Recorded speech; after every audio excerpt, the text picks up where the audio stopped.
Heart to Heart, a Catholic media ministry, presents Ornaments of Grace, stories for Advent and Christmas.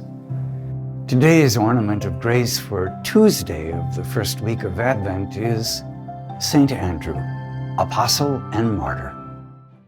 From the Gospel of Matthew, chapter 4, verses 18 through 20.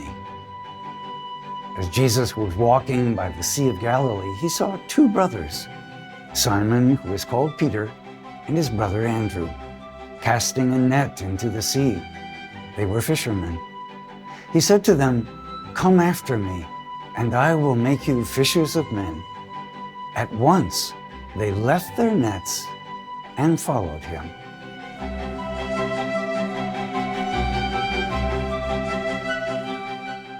Saint Andrew, the brother of Saint Peter, had been a follower of John the Baptist.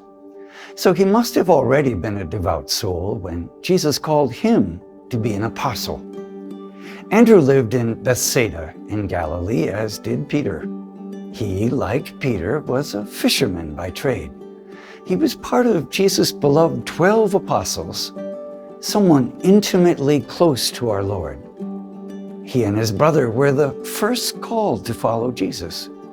Both Andrew and Peter responded in a way that is an example for us all. The reading from Matthew's Gospel today states that Andrew, along with Peter, when called by Jesus, immediately left his nets and followed him.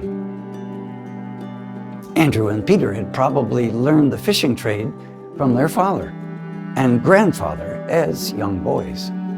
They knew the sea, how to fish from boats, how to fix nets, how to support their families by fishing. Now suddenly, they were willing for Jesus to leave all this behind. It wasn't just a fun hobby like fishing is for some today. It was their livelihood. Leaving the tools of their trade, their nets, maybe their boats, their customers, all their years of training behind, would be costly. They must have seen the love and felt the love coming from Jesus.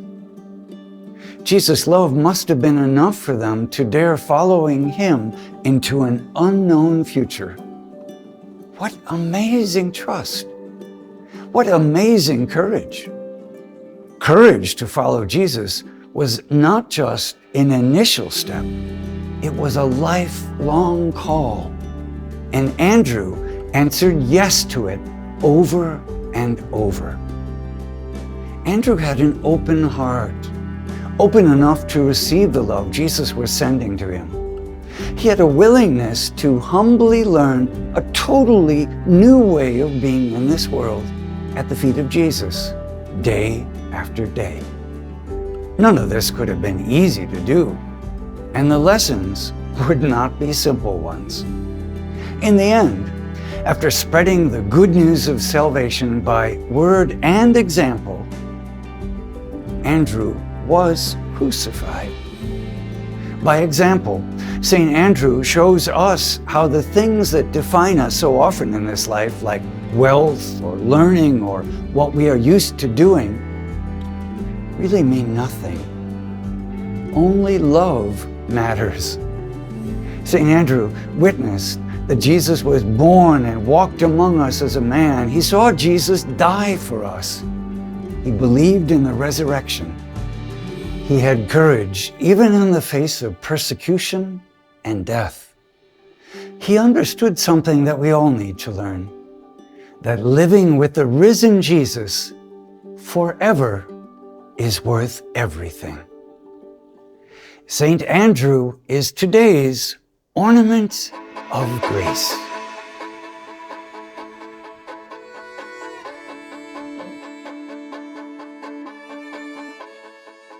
Observing the beautiful ornaments.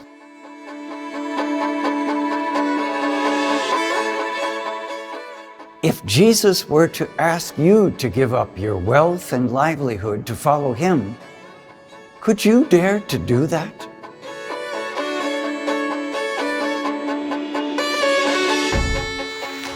When Jesus calls you to do something, even something seemingly insignificant, Do you drop everything to do it right away?